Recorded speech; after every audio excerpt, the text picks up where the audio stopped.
A-100 Peter Obi can't salvage Nigeria without restructuring. Nigeria is once more on the path to holding another round of general elections, which would result in a complete rearrangement of the country's leadership.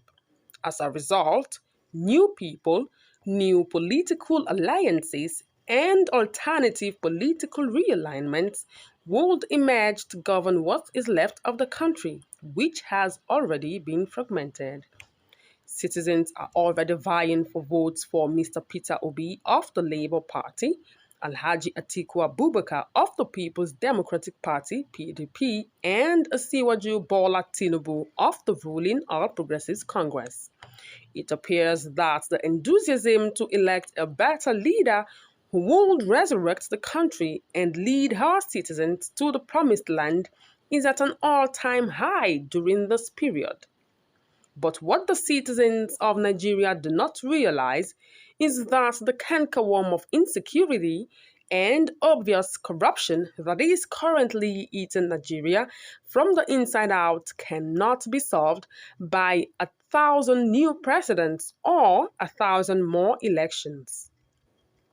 The situation in Nigeria is analogous to that of a sick sheep that is suffering from an ailment that can be treated with medication. The owners of the sheep, on the other hand, do not care about the sheep's state of health or condition because the sheep continues to produce fleece and wool for them, despite the fact that she is fighting for her life. Her owners are aware that her treatment is relatively simple to obtain, despite the fact that it is challenging to do so. As a result, the resort to other alternative methods of treatment and resuscitation in order to keep the machinery running and ensure that she is barely alive so that she can continue to provide them with the fleece and wool that they require. To put it more succinctly, Nigeria is a country that has been afflicted with a great deal of sickness and decay throughout her system.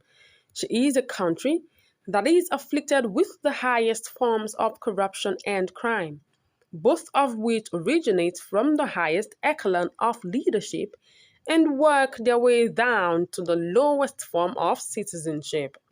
She is a country that is suffering.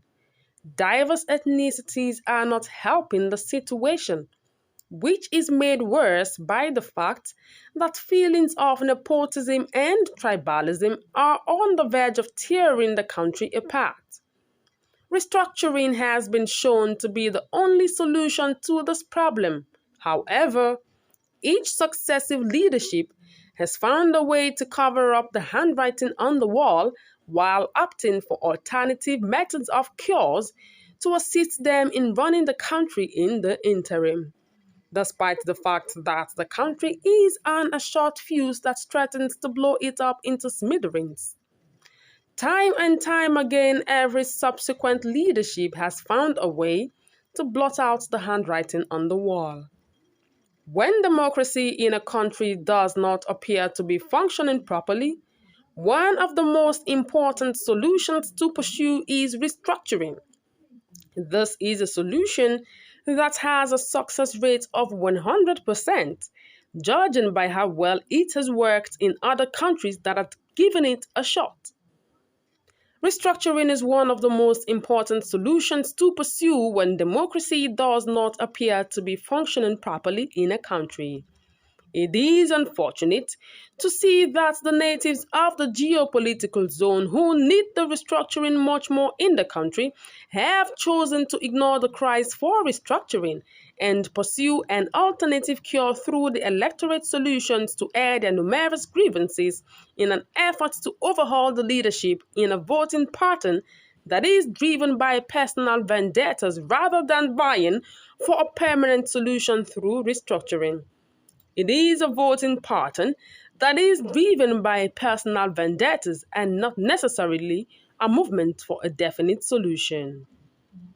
For the general elections in 2023, The vast majority of natives in the Southeast region and the South-South region have decided to back Peter Obi, a candidate for the Labour Party.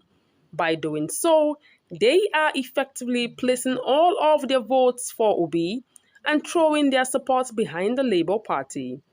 When looking at this event through the lens of hindsight, it is difficult to deny the presence of a human factor in Peter Obi and his mandate.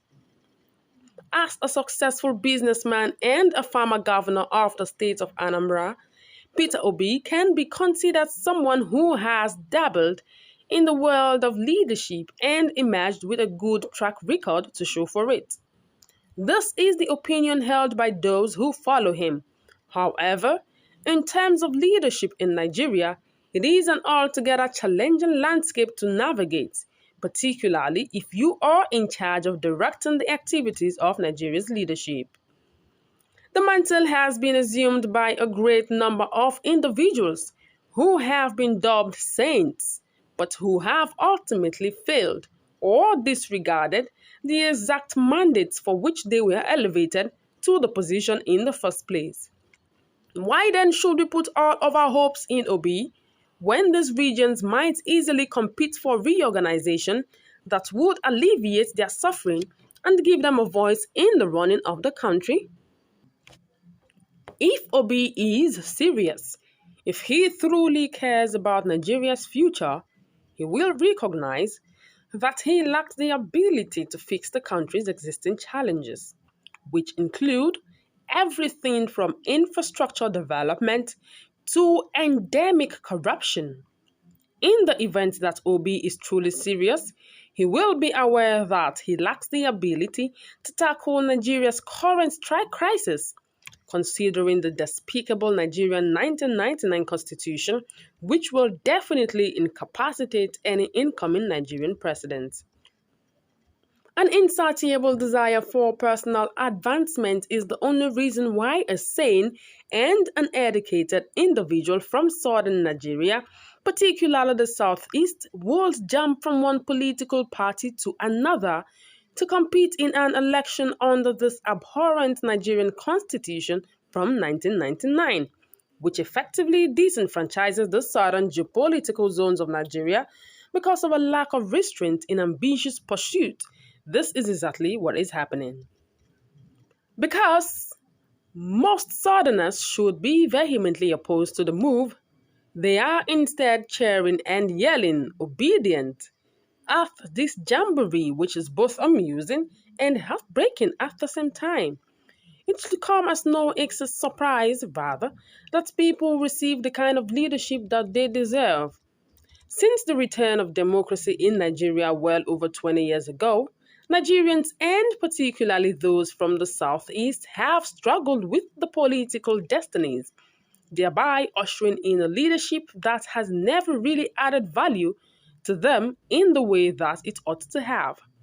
This has resulted in a succession of irresponsible leaders. Thus, the need for Nigeria to completely embrace restructuring if she indeed wants a paradigm shift in her current precarious situation.